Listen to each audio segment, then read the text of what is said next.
9장 신약성경 361면에 있습니다. 9장 23절부터 마지막 절 교독하겠습니다.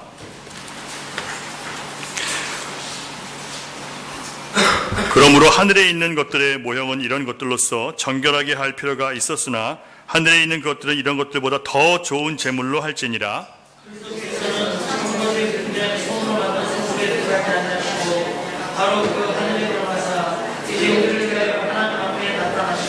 대제사장이 해마다 다른 것의 피로써 성소에 들어가는 것 같이 자주 자기를 드리려고 아니하실지니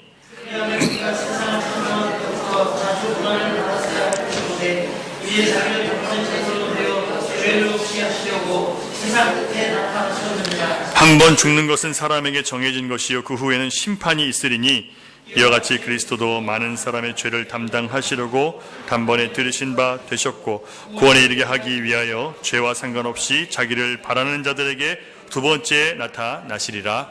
아멘. 여러분 설교 이 본문을 나중에 꼭 한번 다시 읽어보시기 바랍니다. 오늘 본문은 그동안 우리가 공부했던 많은 내용들을 종합해주고 정리해주는 시간이 되겠습니다. 그동안 우리는 율법을 통해서 주어진 제사 제도는 완전한 것의 모형이고 그림자다라고 얘기를 했습니다. 이게 무슨 얘기냐면 앞으로 완전한 것이 와야 된다는 것을 미리 보여주는 것, 그런 상징이고 모형이었다라고 말씀을 드렸습니다. 그 완전한 것이 뭐였냐면 이미 아브라함 시대 이스라엘 백성들이 조상으로 믿고 있는 아브라함 시대에 아브라함이 그 앞에서 무릎 꿇었던 누구예요? 멜기세덱. 누굽니까? 의의 왕, 평강의 왕, 살렘 왕 멜기세덱. 족보도 없고 시작도 없고 끝도 없어요. 영원하다고 했어요. 바로 영원하신 예수 그리스도를 상징하는 그분이 이미 유대인들에게 약속되었고 약속된 그분이 예수 그리스도께서 오셨다는 거예요. 그분이 오셔서 완전한 제사를 드릴 것이라는 것에 대한 모형이 바로 이 땅의 구약 제사 제도였다고 얘기를 했습니다. 히브리서 기자는 예수 그리스도야말로 천사보다 뛰어나고 이스라엘 유대인들이 섬겼던 천사보다 뛰어나고 그리고 하나님의 아들이시며 대제사장 아론보다 더 탁월하시고 그 제사 직분이 더 완전하다고 가르쳤어요.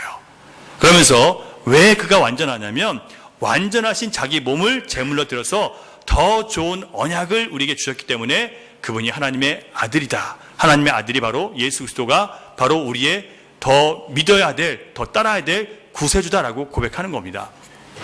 자, 더 좋은 언약에 대해서 지난주에 말씀을 드렸는데 더 좋은 언약은 무엇이었습니까?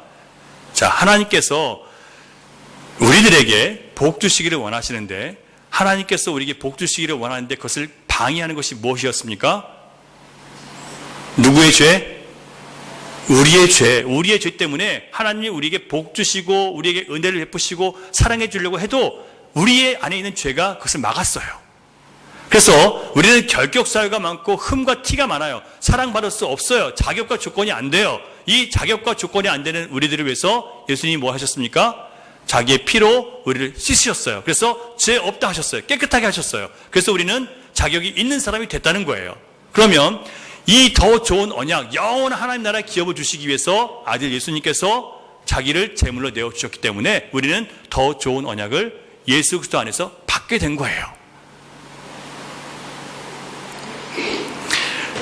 오늘 본문을 보면 이 더 좋은 언약을 주시기 위해서 예수님께서 자신을 더 좋은 제물로 드리셨다 이렇게 얘기를 합니다.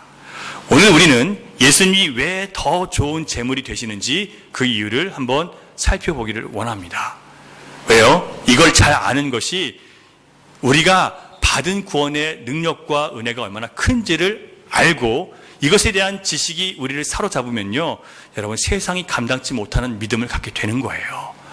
여러분 성경을 통해서 믿음이 생기는 거지 말씀을 연구하고 묵상하면서 믿음이 생기는 거지 내가 믿어 한다고 믿음이 생기는 게 아니에요. 정말 여러분 믿음을 갖기 원하신다면 들으시고 묵상하시고 연구하시고 고민하세요. 반드시 그 사람에게 하나님께서 깊은 은혜를 주십니다. 사모하는 자에게 주시는 거예요. 자, 첫째로 23절 같이 보겠습니다. 자, 예수님이 왜 더 좋은 제물이 되시는지 23절 같이 읽을까요? 시작. 그러므로 하늘에 있는 것들의 모형은 이런 것들로서 정결하게 할 필요가 있었으나 하늘에 있는 그것들은 이런 것들보다 더 좋은 제물로 할지니라. 자, 하늘에 있는 것들의 모형은 이런 것들로서, 그러니까 앞에서 나온 건 뭐냐면 염소의 피와 또 황소의 피로 다 씻어야 된다는 거예요. 깨끗하게 해야 된다는 거예요. 그러나 하늘에 있는 것들은 그런 것들로 깨끗하게 할 필요가 없어요. 왜냐하면 더 좋은 제물로 그것을 이미 깨끗하게 했기 때문이라는 거예요. 더 좋은 제물. 자, 더 좋은 언약이 되는 첫 번째 이유는 아주 단순합니다. 그것은 예수님이 구약 제사 제도 때 드려진 제물보다 더 좋은 제물이시기 때문이라는 거예요. 하나님께서 받으실 만한 제사이기 때문에, 더 흡족하게 받으실 만한 제사이기 때문에 더 좋은 제물이 되는 겁니다. 자, 쉽죠? 다시 한번 기억하세요. 예수님이 왜 하나님이 받으실 만한 더 좋은 제물인가? 뭐라고요? 그냥 더 좋은 제물이기 때문에, 하나님이 받으실 만한 제물이기 때문에. 이게 첫 번째예요. 자, 바꿔 말하면 이 땅에서 드렸던 이 예물은, 제사의 제물들은 하늘에서 예수님께서 장차 자기 피로 드리실 하늘에서 드려질 참 제사의 모형이지 그게 실체가 아니라는 얘기예요. 그래서 우리가 계속해서 공부한 대로 이 땅에 존재했던 성소는 하늘에 있는 것들의 모형이고 또 뭐라 그랬어요? 그림자라고 했습니다. 모형이고 그림자예요. 그러니까 이 땅에 있는 것들은 실체가 아니라 하늘에 있는 것들을 우리에게 상징적으로 보여주기 위한 모형이라는 거예요. 스페인어 성경을 보니까 그 모형을 라스코피아스라고 그렇게 해석을 해놨더라고요. 번역을 했습니다. 땅에 있는 성소와 제사는 하늘에 있는 진짜 성소와 거기서 드려지는 참 제사의 꼬피아라는 거예요. 복사폰이라는 거예요. 그게 진짜가 아니라는 겁니다. 자, 여러분, 아이들은 장난감 자동차 사주면 만족해 해요. 근데 만일 차가 필요하다고 하는 저의 이제 아들이 20살이 넘었는데 차를 사달라고 하는데 제가 만약에 장난감 자동차를 사줬다고 하면 생각해 보세요. 뭐라고 얘기할까요? 제 아들이 아마 같으면 저한테 부자 관계를 끊자고 할지도 몰라요. 이처럼 구원의 내용과 의미를 잘 알지 못하고 그것이 영적으로 우리에게 어떤 유익과 효력을 주었는지, 그리고 앞으로 어떤 영광과 존귀를 보장하고 있는지를 알지 못하는 사람, 그런 사람들에게는요, 이 놀라운 구원을 아무리 설명해 줘도 관심이 없고 그저 그 설명을 하기 위해서 주어진 이 땅에 속한 것들을 거기에만 더 관심이 있는 거예요. 자, 여러분, 제가 이런 얘기 많이 했어요. 구약에 나오는 아브라함이 거부였다. 큰 부자란 뜻이에요. 또 그 아들 이스라엘이 큰 부자였어요. 이삭도 부자였고 이스라엘도 큰 부자였어요. 야곱도 부자였어요. 이 얘기를 하면서 왜 예수님 믿는 사람이 부자가 되는 게 당연하지 아닙니까? 라고 얘기하는 사람들이 있어요. 여러분, 그것은요, 모형이에요. 하나님의 백성된 사람들에게 하나님께서 풍성한 은혜를 주신다는 것, 하나님께서 풍성한 은혜를 약속하셨다는 것을 상징적으로 보여주는 것이지 물질적인 부유함을 우리에게 주겠다는 약속이 아니에요. 예수 믿으면 무조건 물질적으로 부자가 되겠다고 생각하는 사람이 많아요. 여러분, 어떤 사람에게는요, 다른 면으로 부유한 사람들이 있어요. 예를 들면 다른 사람들을 돌보고 사랑하고 섬기는 일에 더 부유한 사람이 있을 수 있습니다. 예를 들면 다른 은사를 주셔서 그 은사 가운데 더 풍성하게 섬기는 사람, 지식의 은사를 더 풍성하게 주셔서 그것으로 다른 사람들이 기쁘게 하고 유익하게 하는 사람들이 있어요. 아무리 그에게 풍성한 재물을 줬다 할지라도 자기를 위해서 하는 사람들은 그것은 그 재물이 뭐예요? 축복이 아니라 저주란 말이에요. 그러므로 여러분, 눈에 보여지는 상징을 가지고 자꾸 그 상징을 가지고 그것을 구하고 사모하지 말라는 겁니다, 여러분. 그런데 이 히브리 기독교 유대인들이 그 일을 하고 있는 거예요. 사랑하는 여러분, 가난한 마음으로 복음의 내용을 듣고 가난한 마음으로 그것을 사모해서 깨달아 구원받은 자들은 더 좋은 제물로 자신을 내어드린 이 희생의 의미를 깨닫게 되면 세상이 감당치 못할 믿음을 갖게 됩니다, 여러분. 우리는 세상이 감당치 못할 믿음을 가져야 돼요. 그걸 가져야 여러분 구원의 우리의 시험 가운데 그걸 견뎌낼 수 있어요. 앞으로 여러분, 예수 믿는 사람들은 세상 가운데 더 많은 시험들을 당하게 될 것이고 세상이 많은 공격들을 하고 우리를 타협하게 만들 거예요. 그걸 이겨낼 믿음의 능력이 있으십니까? 여러분, 예수님은요, 그래서 우리에게 믿음을 시험하게 하세요. 사람들은 자기의 믿음이 시험받는 것에 대해서 굉장히 불쾌해하는데 성경에 분명히 믿음을 시험하라고 했어요. 여러분의 믿음이 진짜인지 아닌지 여러분 시험 받으셔야 됩니다. 여러분들 매일 무너지죠? 그게 얼마나 우리가 믿음이 없는지를 보여주는 거예요. 믿음 없음 가지고 제 앞에 나오셔서 주님, 내가 이렇게 믿음이 없는 사람입니다. 주님의 은혜가 아니면 살 수 없습니다라고 고백하고 주님께 구하는 거예요. 날마다 우리가 믿음 없음을 발견하면서 주님의 은혜와 자비와 오래 참으심 때문에 내가 구원받는 것이지 내가 믿어서 구원받는 거 아니고 깨달아야 되는 거예요. 진짜 믿음과 가짜 믿음을 제가 여러분에게 그게 시험하는 도구가 있습니다, 여러분. 다음 주에 제가 말씀을 드릴게요. 조나단 에드워즈 목사님의 신앙 감정론이라는 게 있는데 얼마나 많은 사람들이 스스로 자기 신앙이 있다고 착각하고 살았는지 몰라요. 이거 다 여러분 깨트리셔야 됩니다. 자기가 신앙이 있다고 생각하는 것 자체가 위험한 거예요.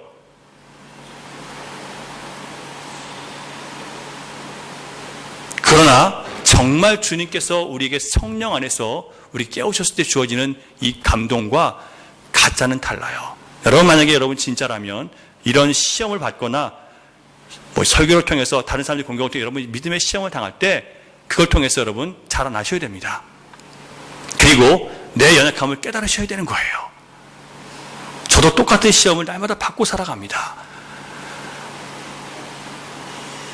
그게 바로 우리를 더 강한 믿음으로, 마지막 때를 이길 수 있는 믿음으로 우리를 세워가시기 위한 하나님의 방편이에요. 여러분, 제가 계속 말씀드리잖아요. 동성애 때문에.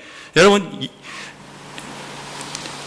지난주번에 말씀드린 것처럼 케이크를 만드는데 동성애자들 남자 둘이 와서 케이크 위에 이제 미국은 케이크를 만들 때 신랑과 신부, 여자, 남자가 이렇게 있는 인형을 세운단 말이에요. 근데 남자 둘이 있는 걸 만들어 달라 그런 거예요.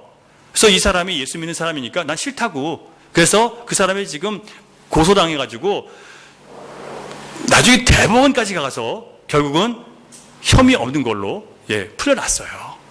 얼마나 많은 사람들이 기도했는지 아세요? 시대가 지금 그런 시대예요. 여러분, 우리가 예수 믿는 그 가치와 우리가 가지고 있는 거룩한 기준 갖고 살아가면요, 세상이 여러분 우리를 공격하고 우리를 법정에 끌고 갈 수 있게 될 거예요. 곧 이 땅에도 그 나라가 옵니다. 여러분, 이걸 견뎌낼 수 있으시겠어요? 지금 믿음으로요? 내 현실 가운데 이렇게 쉽게 무너지고 타협하는데 우리가 이런 걸 견뎌낼 수 있을까요? 우리의 믿음 없음을 한번 바라보세요. 먹고 사는 문제 앞에 쓰러지고 작은 것에 무너지는 우리 자신을 한번 보세요. 이런 믿음 갖고 여러분 이 마지막 때 어떻게 살아남으려고 하십니까? 그래서 주님은 우리를 시험하시는 거예요. 시험을 통해서 강하게 만드시는 겁니다, 여러분. 이걸 은혜로 받아들일 수 있는 마음이 여러분에게 있기를 간절히 소망합니다. 목사가 여러분에게 이렇게 얘기하는 건데 여러분 무너지라고 하는 게 아니잖아요. 여러분들이 설 수 있는 믿음의 사람들이 되게 하기 위해 정말 이렇게 제가 설교하는 거예요. 얼마나 많은 사람들이 무너집니까? 조그만 시험에도 바람에도 쓰러져 버려요. 그래서 어떻게 영혼을 구원하고 다음 세대를 살릴 수 있겠습니까, 여러분? 여러분, 성막제도는 하늘의 원형에 대한 복사판에 불과했고 짐승의 핏부림도 장차 이루어질 예수 그리스도께서 이루실 완전한 제사의 모형에 불과했습니다. 지금은 약속하신 대로 예수께서 피를 흘리셨죠. 자신의 보배로운 피를 흘리셔서 더 좋은 제물이 되어 주셨습니다. 24절을 보면 왜 예수님께서 하늘 성소에서 자신을 더 좋은 제물로 드리셨는지 그 이유를 밝히고 있습니다. 24절 볼게요.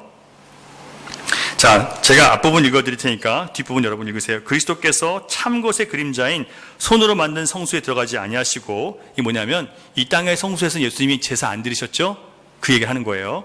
그리고 바로 그 하늘에 들어가사 시작, 이제 우리를 위하여 하나님 앞에 나타나시고.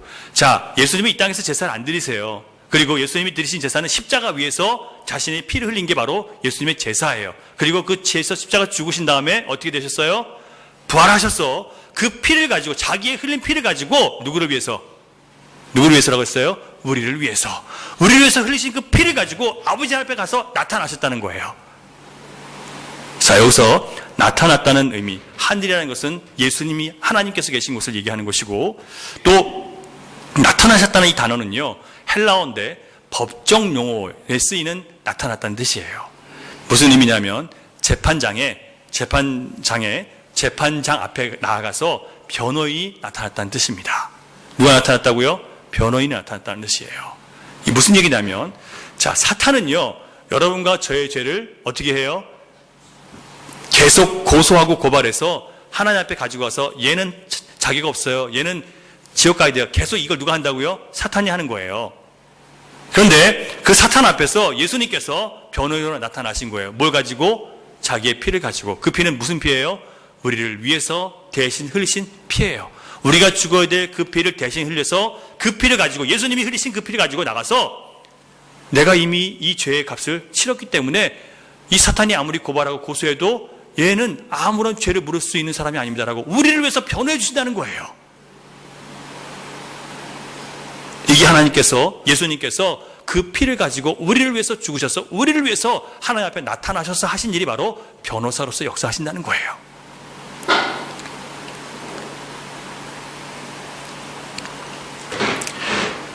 여러분, 그 속죄의 효력이 우리를 영원한 저주와 사망으로부터 지금도 우리를 안전하게 보호하고 있는 거예요.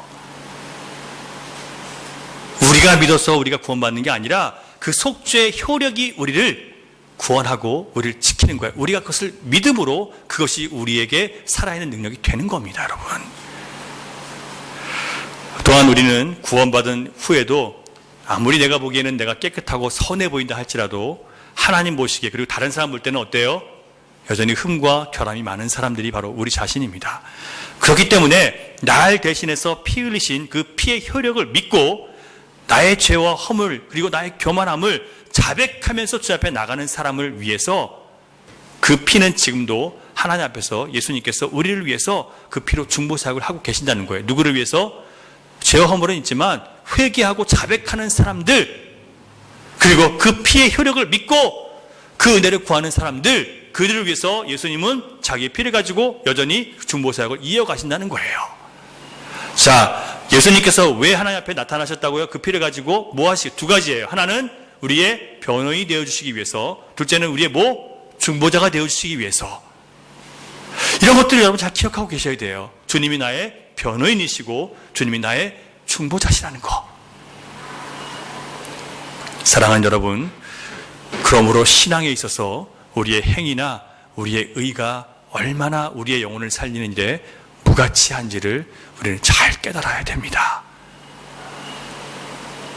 더 좋은 언약을 주시기 위해서 더 좋은 제물로 자신을 내어주신 예수 그리스도의 피를 의지하시고 아버지 하나님 앞에 나아가는 저와 여러분이 될 수 있기를 주님의 이름으로 축원합니다. 두 번째로 예수님께서 더 좋은 제물이 되신 이유, 25절 같이 보겠습니다. 시작. 대제사장이 해마다 다른 곳에 피로써 성소에 들어가는 것 같이 자주 자기를 드리려고 아니하실지니. 예수님은 더 좋은 제물이기 때문에 자주 성소에 들어갈 필요가 없다는 거예요. 사람은 자주 들어가야 돼요. 여기서 자주라는 것은요, 해마다 들어가야 된다는 뜻이고 동시에 여러 제물을 갖다 바쳐야 된다는 거예요. 근데 예수님은 자주 드릴 필요가 없다는 거죠. 또한 여러 번 죽으실 필요가 없다는 뜻이에요. 두 가지 의미가 한꺼번에 들어있는 단어입니다. 자, 그러면 예수님은 왜 그러세요?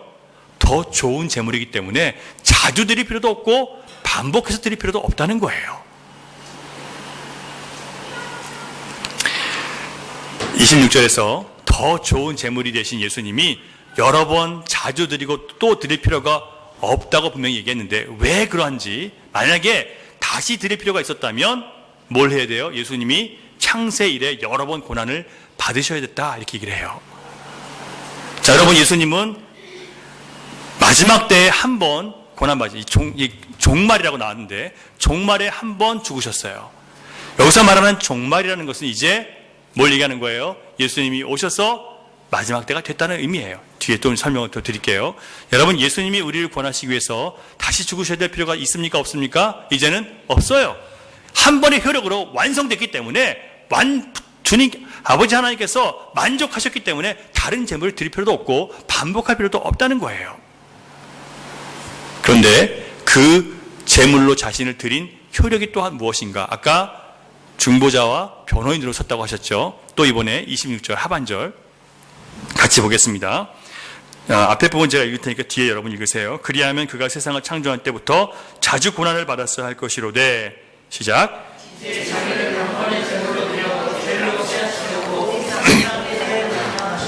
자, 뭘 없애려고요? 죄를 없애기 위해서 세상 끝에 나타나셨다는 거예요. 그래서 이 없애다는 단어는 치우다, 끝내다, 소멸시키다 이런 뜻이 있습니다. 스페인어로는 아까바르라는 단어를 썼더라고요. 예수님은 완전한 속죄의 제사를 드림으로 모든 죄를 이제 끝내버리셨다는 거예요. 여러분, 죄를 끝내버리셨어요. 더 이상 죄에 사로잡혀서 내가 이 죄 때문에 지옥 갈까 안 갈까 구려할 필요가 없다는 거예요. 주님의 효력은 그러합니다. 하지만 우리가 그 효력을 알고 믿어야 되는데 우리가 믿지 않아서 구원을 받지 못하는 거예요. 그 효력을 제대로 알고 제대로 믿어야 되는데, 그걸 묵상해야 되는데, 그것으로 내가 살아야 되는데 아무 생각 없이 한 주일을 살아가는 거예요.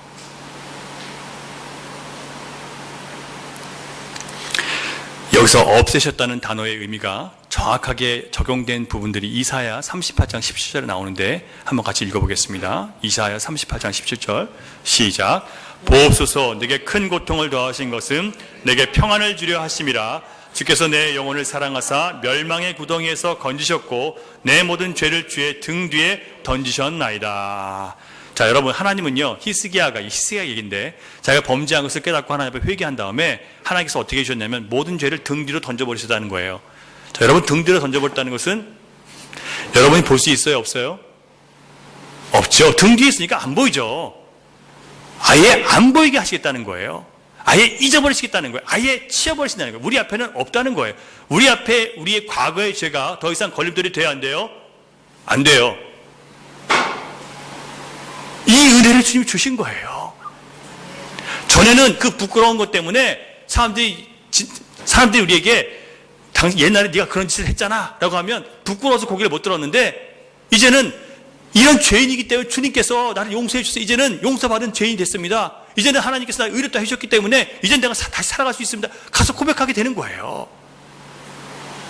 과거의 죄 붙들고 숨기지 마시고, 누가 얘기하면 네, 과거엔 제가 그랬습니다. 그러나 이제 주님 믿고 이제 새 사람 되어서 이제 주님께서 주신 은혜 때문에 이렇게 살아갑니다.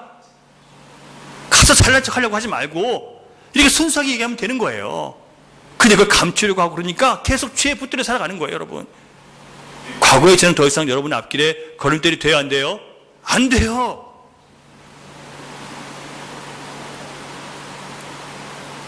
이 놀라운 은혜를 우리가 받았단 말이에요. 그런 여러분, 서로 우리도 마찬가지예요. 그 사람의 과거의 죄를 가지고 이랬다 저랬다 얘기하지 말자고요. 예수 믿는 사람은 그러면 안 돼요. 과거에 그 사람 죄 가지고 얘기하는 거 아니에요. 단 그가 회개하지 않았다면 그를 사랑하는 마음으로 회개할 수 있도록 이끌어가는 거예요. 기도 가운데.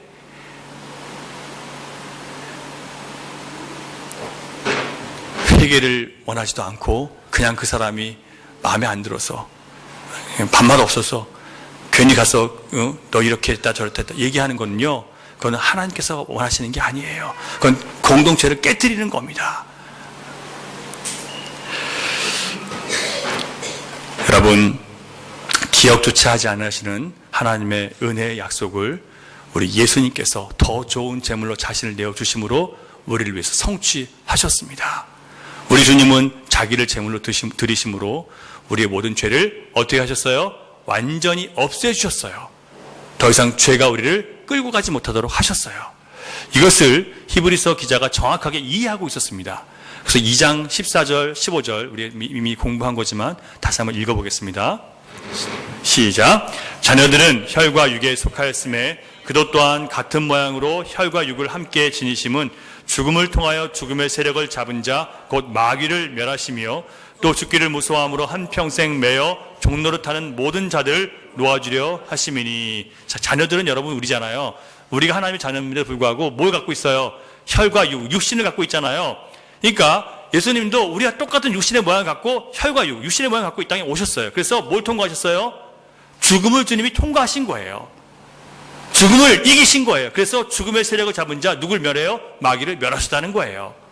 자, 우리를 죽음으로 두렵게 하는 존재가 누구였어요? 마귀죠. 여러분, 많은 사람들이 죽음을 두려워합니다. 특별히 어린 아이들도 죽음에 대해서는 무서워해요. 사람은 잘 나가고 행복할수록 죽음을 더 무서워합니다. 몸이 아프고 힘들고 어려우면 빨리 죽겠다고 맨날 그러는데 자기가 잘 나가고 행복하고 할 때는 어떻게든지 안 죽으려고 그러는 거예요. 자, 왜 우리가 이렇게 죽음을 무서워해서 죄의 노예가 되어서 살게 된 줄 아세요? 우리가 죄인이니까 죽음이 두렵죠. 그래서 우리를 두렵게 하는 그 근원이 뭡니까? 죽음을 두려워하는 근원이 뭐예요? 죽음이 두려우니까 살기 위해서 자꾸 세상과 타협하고 내 육신을 살게 하기 위해서 자꾸 거짓말하고 내 육신 살기 위해서 하나님께서 기뻐하시는 일을 하고 살아가잖아요. 그래서 그 몸을, 그 두려움을, 죽음에 대한 두려움을 제거하시기 위해서 예수님께서 죄를 씻으신 거예요. 그러면 이제 우리는 죽음에 대한 두려움이 있습니까? 없습니까? 우리에게 죽음은 뭐예요? 영원한 나라로 들어가는 관문이에요. 축하받을 일이에요. 그러니까 사단이 더 이상 죽음을 가지고 우리를 두렵게 할 수 있어요? 없어요? 없죠. 그 얘기를 하는 거예요.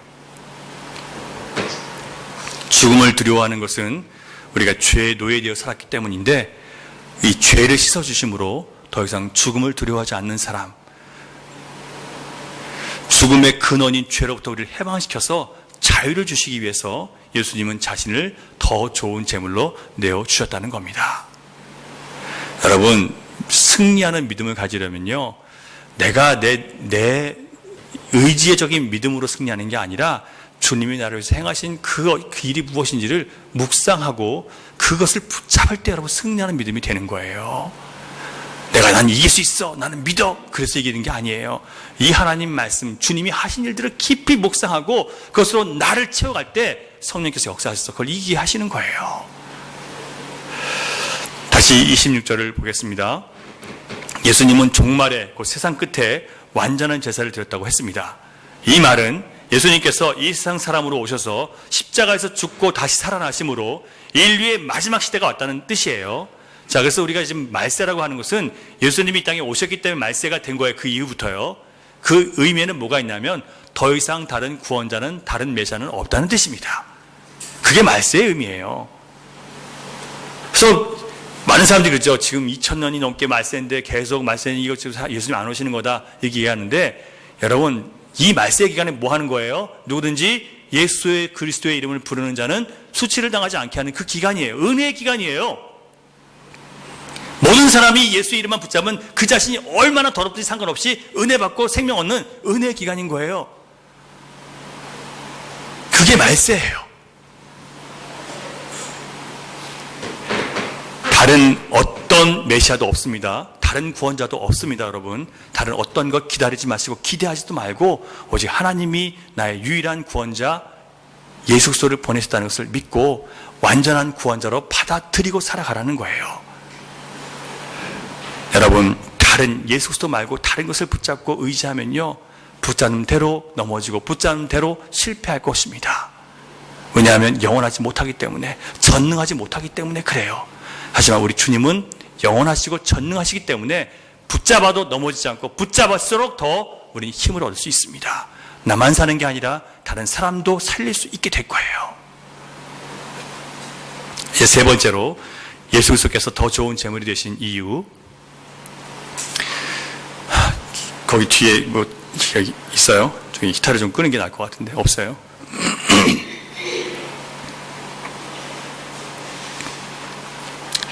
근데 또 끄면 금방 춥다는 걸 여러분 아셔야 됩니다. 참 우리 인간이 약해요. 그냥 금방 더웠다가 또 금방 추워지고, 추웠다 또 금방 덥고.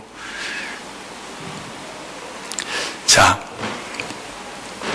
세 번째 더 좋은 제물이 되신 이유는 뭐냐면, 예수 그리스도의 피는 우리의 죄를 없애고 그리고 참되고 완전한 속죄이기 때문에, 그 피는, 그 속죄의 사역은 거기에 더할 것이 있어요, 없어요? 아무것도 더하면 안 돼요. 그것만으로 이미 완벽하기 때문에 아무것도 거기 더해서는 안 돼요, 여러분. 이게 여러분 무슨 의미인지 아세요? 얼마나 많은 사람들이 내가 복을 받기 위해서, 내가 구원받기 위해서 나의 헌신과 나의 노력과 나의 수고로 내가 구원받을 수 있다고 생각하는지 몰라요. 내가 더 열심히 교회를 섬기면, 더 열심히 내가 봉사하면 하나님 나에게 더 큰 복을 주실 거야. 여러분, 복은요 마찬가지로 믿음으로 받는 거예요. 구원도 믿음으로 받고 복도 믿음으로 받아요. 왜냐하면 그 모든 것이 은혜이기 때문에. 우리가 수고하고 애써서 받는 게 아니라 우리는 은혜로 받는 거예요. 그리고 우리가 받는 더 영원한 것은 우리 주님 나라 가서 상급으로 받게 될 거예요. 이걸 바라보면서 우리가 오늘날 이 땅에서 주님과 함께 수고하는 것, 이게 진정한 선행이에요, 여러분. 내가 이 땅에서 뭘 얻기 위해서 하는 것은요, 그건 선행이 아니에요. 그건 성경에 나오는 선행과 다른 겁니다.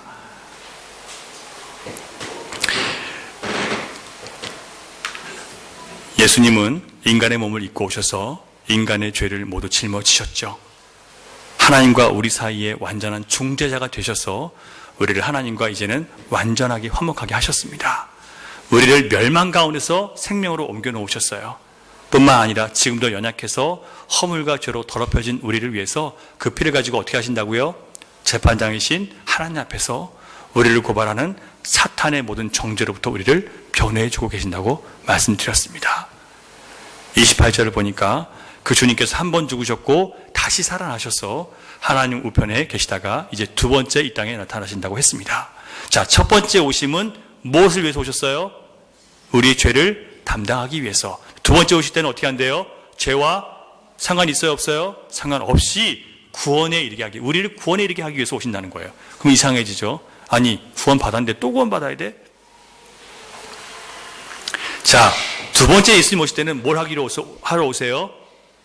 이 세상은 모든 이 말세인데 예수님을 믿고 안 믿는 것에 따라서 심판이 주어지는 겁니다. 그래서 끝까지 예수님을 거절하고 거부하고 믿지 않은 사람들에게는 심판이 오고요. 그리고 예수 그리스도를 믿고 그 피의 공로를 의지하고 끝까지 견딘 사람에게는 뭐가 와요? 구원이 오는 거예요. 그 마지막 심판으로부터 구원받는다는 얘기입니다.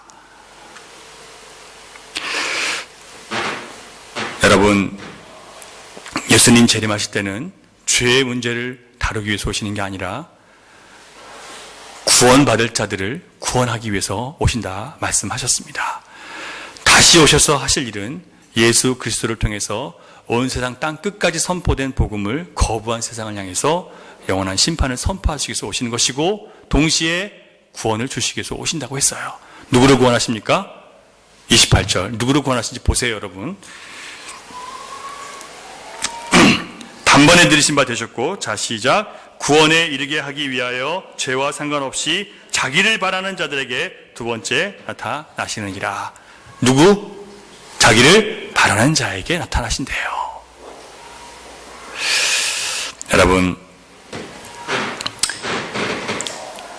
그 구원 대상은요, 자기를 바라는 사람이라고 분명하게 선포되어 있습니다. 마지막 때에 재림의 나팔 소리가 들릴 때 누가 들림받을 것인지 보여주는 그런 모습입니다. 장면이에요. 누구냐면, 나 예수님의 구원이 없이는 살 수 없는 사람입니다. 이 고백이 있는 사람이에요. 주님, 내가 그래도 한계 있잖아요. 여러분, 예수님 말씀하시죠. 내가 주를 위해서 내가 가난한 사람들 돌보고 어려운 사람을 도와줬고, 자기가 그렇게 했다고 생각하는 사람들은 구원을 못 받고요. 나는 그런 적이 없는데요 라고 하는 사람들이 구원을 받는 거예요. 이게 무슨 의미인지 아세요, 여러분? 자기의 공로가 아무것도 없는 걸 알아야 되는 거예요. 구원은 오직 은혜로 받는다는 걸 아는 거예요. 여러분, 오직 예수 그리스도 그분의 은혜만 바라는 자들이 마침내 구원을 얻게 된다는 약속의 말씀이 우리에게 주어졌습니다. 사랑하는 여러분, 이제 마지막 때 더 좋은 제물의 피를 흘리신 예수 그리스도를 믿음으로 하나님 앞에 용서 받으시고 하나님의 자녀가 된 저와 여러분이 어떻게 살아야 되는지 분명히 알고 우리가 살아가야 될 것입니다. 우리가 주님의 백성들이라면 다시 오실 주님을 바라며 기다리며 살아야 됩니다. 근데 안타깝게도 이 세상이 우리로 하여금 주님을 바라보도록 내버려 두지 않습니다. 그렇죠? 먹고 마시는 문제, 먹고 사는 문제가 끊임없이 우리를 위협하고 자녀 걱정, 미래 걱정, 사람 사이의 관계나 여러 시급한 문제들이 겹겹이 치고 들어와서 우리로 하여금 주님께 붙잡혀 살아가도록 내 영혼을 돌아볼 시간을 주지 않아요. 사랑하는 여러분, 이 모든 것은 사탄이 여러분들로 하여금 주님께 가까이 나가지 못하게 하고 그 은혜와 사랑 안에 거하지 못하게 만드는 속이는 것들이라는 것을 여러분 알아채시기 바랍니다. 이걸 알아야 돼요. 동시에 그런 문제가 우리에게 겹겹이 쌓여올 때 어떻게 이걸 받아들이셔야 되냐면, 그래서 우리가 주님을 찾아야 되는구나. 이 상황의 주인이 주님이 되시도록 이 상황 속에서 기도해야 되는구나. 이 시급한 문제 속에서 주님을 만나지 않으면 안 되는구나. 이걸 여러분 체험하시고 깨달으셔야 돼요.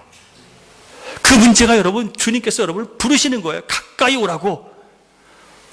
나를 힘입지 않고는 너는 이걸 이길 수 없다고 말씀하시는 주님의 음성을 들으시고, 이를 통해서 더 우리가 가까이 사귀기를 원하시는 주님의 음성인 거예요.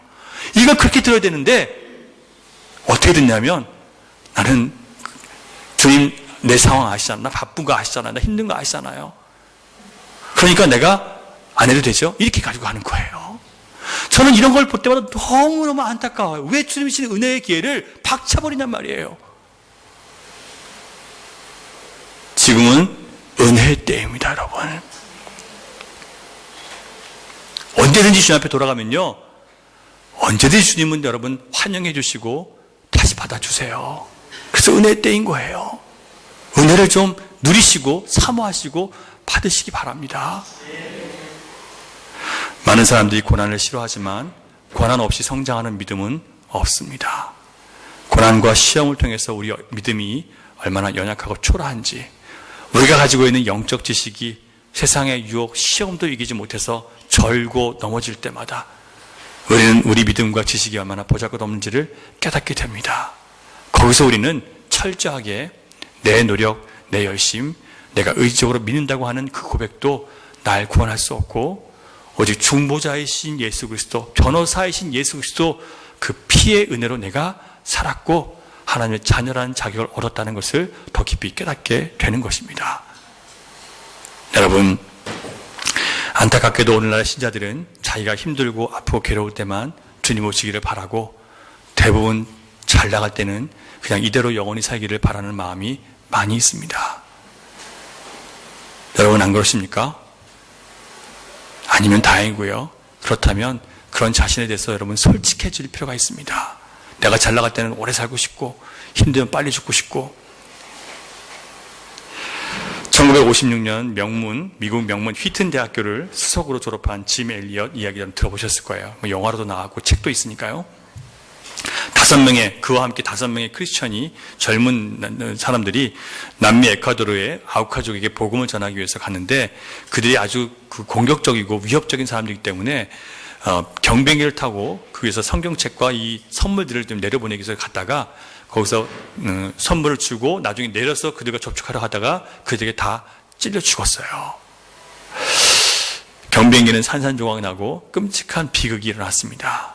미국 전역에서 언론들이 난리가 났어요. 그래서 이런 제목으로 What a waste, 이게 무슨 낭비인가라는 제목으로 신문 기사를 내고 쓸데없는 짓을 했다라고 이렇게 얘기를 합니다. 너무나 장래가 촉망되는 젊은 청년들이 허망하게 죽음 당했다, 이렇게 비난하는 사람들이 많았습니다. 근데 여러분 놀라운 게 뭐냐면요, 아내들이 남편들의 뒤를 따라서 아우카족에게 들어가기로 결정한 거예요. 정글 생존 훈련을 받고 아우카족과 친해지는 방법을 터득한 뒤, 남자들은 공격적인 성향이 있는데 여자들은 그런 게 없으니까 좀 더 수용적으로 받아들인 거예요. 근데 이 여자들이 들어가서 이 마을 사람들을 얼마나 잘 섬기고 사랑했는지, 누구를 섬긴 거예요? 자기 남편들을 죽인 이 사람들을 섬긴 거예요. 나중에 이들이 떠나가게 됐을 때 추장이 나와서 이렇게 얘기를 합니다. 당신들은 무엇 때문에 우리를 위해서 이렇게 이 고생을 하십니까? 이 말에 대해서 짐 엘리엇의 부인 엘리자벳이 이렇게 대답을 합니다. 우리는 남편들이 그렇게도 당신들에게 해주고 싶었던 말, 바로 예수님이 여러분들을 사랑합니다 라는 이 말을 전하기 위해서 왔습니다. 이렇게 대답을 한 거예요. 여러분, 예수님이 여러분을 사랑하십니다. 그래서 죽으셨어요. 이것으로 족하지 않으십니까? 이것으로 여러분 만족하지 않으세요? 더 뭐가 필요하세요? 한번 잘 생각해 보세요.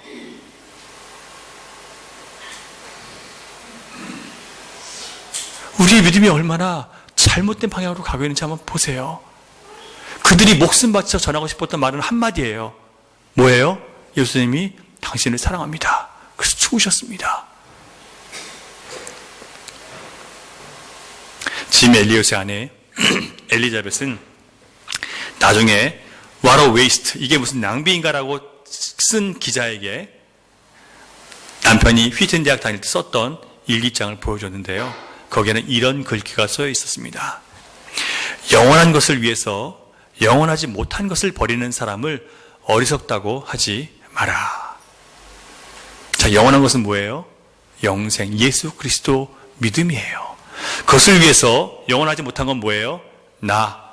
삶의 즐거움, 기쁨, 가족, 그것을 버리는 것을 어리석다고 하지 말라는 거예요.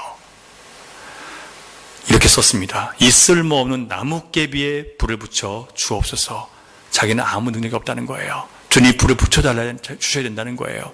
제 삶을 주의 영광을 위해서 태워주옵소서. 저는 오래 살기를 원치 않습니다. 오직 주님만을 위해 풍성한 삶을 살게 하여 주옵소서. 이게 그의 기도 제목이었습니다. 그게 청년기 때 그가 고백한 일기예요. 하나님께요. 여러분 인생이 얼마나 남으셨습니까? 우리에게도 이 그리스도의 사랑을 전하고 싶은 열정과 마음들이 부어지게 해달라고 여러분 기도하시기 바랍니다. 이 마음이 부어져야 돼요. 그래야 여러분들이 이 땅의 다음 세대를 살릴 수 있는 사람들이 될 수 있어요. 말로만 전하는 게 아니에요. 사람을 살리기 위해서 자기를 죽이신 예수님이 우리 안에 계신다면 우리도 나와 내 가족만을 위해 사는 삶을 이제는 좀 넘어서야 됩니다. 주님의 나라가 내 삶의 주변에 세워지고 이 도덕적으로 윤리적으로 무너진 이 세상 가운데 다시 거룩한 질서가 세워지게 해달라고, 그 일을 위해서 내가 쓰임받기를 원한다고, 하나님의 가치와 거룩한 말씀들이 무너지는 세상 가운데, 조롱받는 이 세상 가운데 다시 하나님의 이름이 높여지고 다시 예수 그리스도의 이름이 존경받는 그런 시대가 되기를 원합니다. 나를 통해서 그런 일을 이루어 주십시오라고 여러분 이런 마음의 소원을 가지고 여러분 사셔야 되지 않겠습니까? 이제 우리에게 이게 필요해요. 언제까지 우리가 똑같이 앉아가지고 세상 사람들처럼 교회가 무너졌다, 교회가 형편없어졌다, 목사들이 다 형편없다, 장로들이 형편없다 이런 얘기하고 있겠습니까? 그 형편없는 교회를 위해서 이제 나도 좀 쓰임받기를 원합니다라고 주 앞에 나가실 사람이 필요할 때가 아닙니까, 여러분?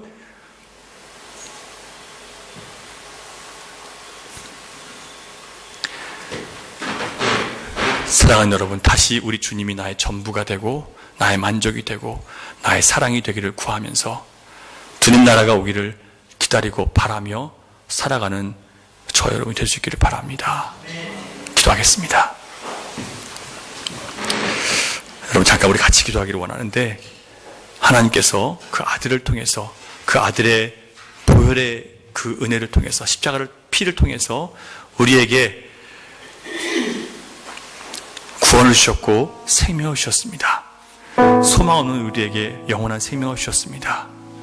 더 좋은 제물로 자기를 내어주신 예수님 때문에 이제는 우리는 다시는 빼앗기지 않는 영생의 자유를 얻었습니다. 주님이 우리의 변호사가 되어주시고 중재자가 되어주셔서 넘어지고 쓰일 때마다 여전히 우리의 자기의 피로, 예수님의 피로 우리를 위해서 사단의 모든 공격을 지금도 꺾고 계십니다. 이 하늘에서 이루어지는 일들을 여러분 기억하시고 이제 우리가 어떻게 해서 이 세상에 살아야 되는지 한번 생각해 보시기 바랍니다. 그리고 정말 주님께서 원하시는 삶을 위해서, 영원한 것을 위해서 영원하지 못한 것들을 기꺼이 희생할 수 있는, 그건 낭비가 아니라고 했는데 그걸 좀 소비할 수 있는 그런 우리가 되게 해달라고, 나의 목숨, 나의 생명, 나의 물질, 나의 소유, 나의 건강 아끼지 않고 주님의 영원한 것을 위해서 쓸 수 있게 해달라고 여러분 좀 그렇게 우리 기도하시면 좋겠습니다. 정말 다음 세대가 소망 있는 세대가 될 수 있게 하기 위해서 믿음으로 견뎌서 이기는 사람들이 좀 일어날 수 있도록 우리를 통해서 우리 교회가 그런 일들을 감당할 수 있게 해달라고. 작지만 우리 작은 부씨가 이 놀라운 역사에 일으킬 것을 믿고 우리 함께 기도하기를 바랍니다. 우리 주여 한번 외치고 함께 기도하겠습니다. 주여, 아버지 하나님, 이 어두운 세대 가운데, 이 마지막 세대 가운데 주님 하나님 말씀, 이 복음을 가지고, 사랑을 가지고 이 세상을 이길 사람들이 필요할 때입니다. 주님, 우리가 일어나기를 원합니다.